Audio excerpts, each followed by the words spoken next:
The Pulitzer Arts Foundation, completed in 2001. This building is a staple of the art in the great city of St. Louis, Missouri.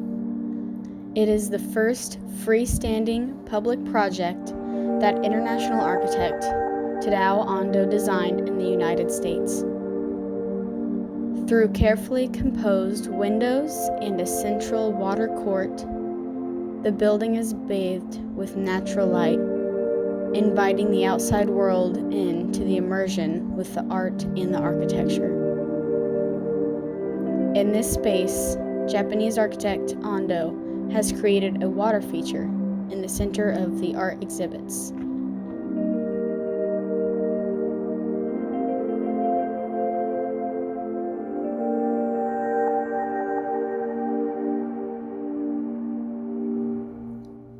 As you walk through the inside walls of the museum, you will experience an area that houses permanent and temporary collections of art.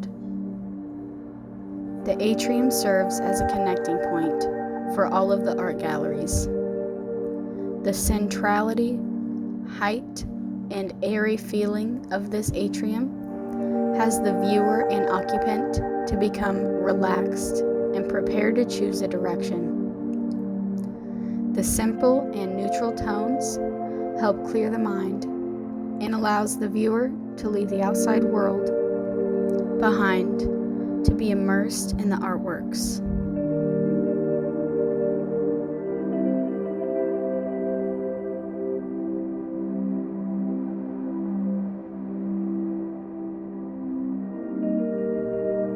Here, from the other end of the art hall, you are able to see Ellsworth Kelly's permanent display of art titled Blue Black on the back wall.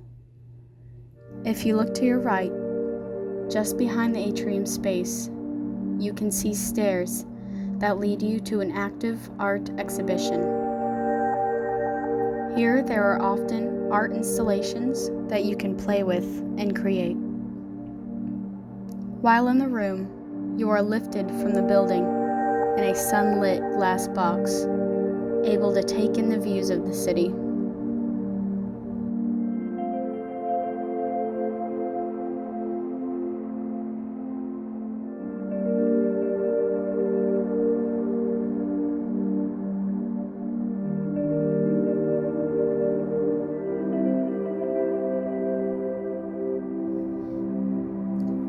The four paintings in front of you are created by artists and were then displayed in Glenn Langen's art exhibition titled Blue Black. This collection was inspired by Ellsworth Kelly's Blue Black permanent art piece in the gallery. The paintings shown from left to right are Solutions Double by Suzanne McClelland, The Lasso by Joan Miro, an untitled piece by Wade Guyton, and Invisible Man by Tim Rawlings.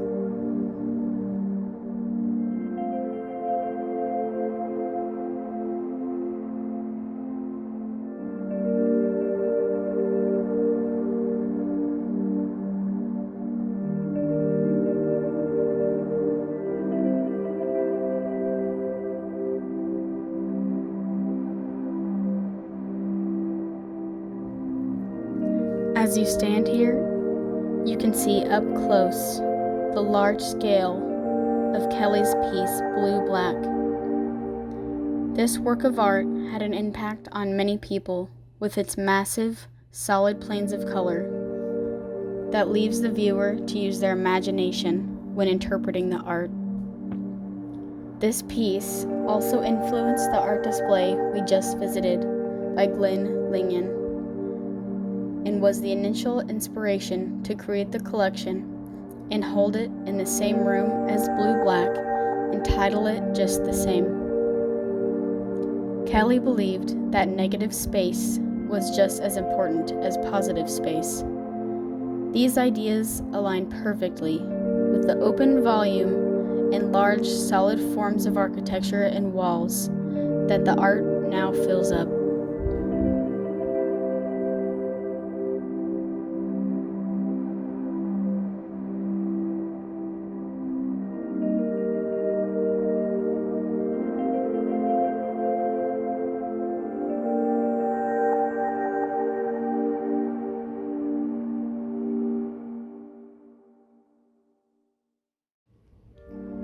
You are now in a sculpture designed by artist Richard Serra.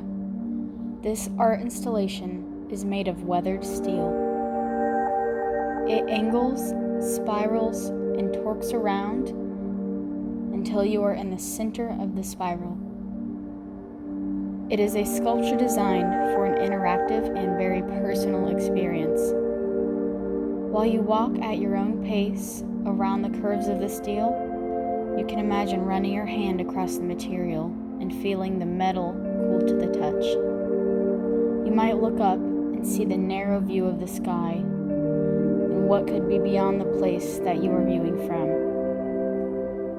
Once you're in the center of the sculpture, you will feel consumed by the moment, and you'll be able to soak in everything around you.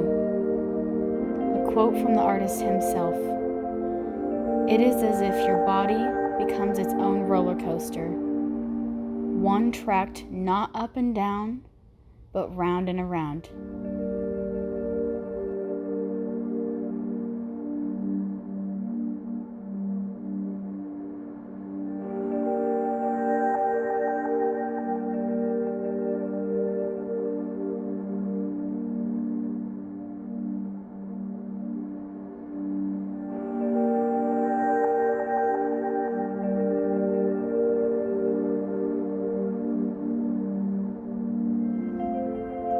As you leave the glass room behind, you step out onto the roof terrace outside. The breeze of the city hits your skin as you are able to take a deep breath of fresh air. There is city and large skyscraper buildings all around you, but you are greeted with your first line of sight by a beautiful and luscious bed of plants. The vibrant green contrasts the cool tones of the concrete and the transparency of the glass behind you. The space is airy and open, yet guides your line of sight out and around you. You are then able to be immersed in the moment that you're in and be thoughtful with yourself.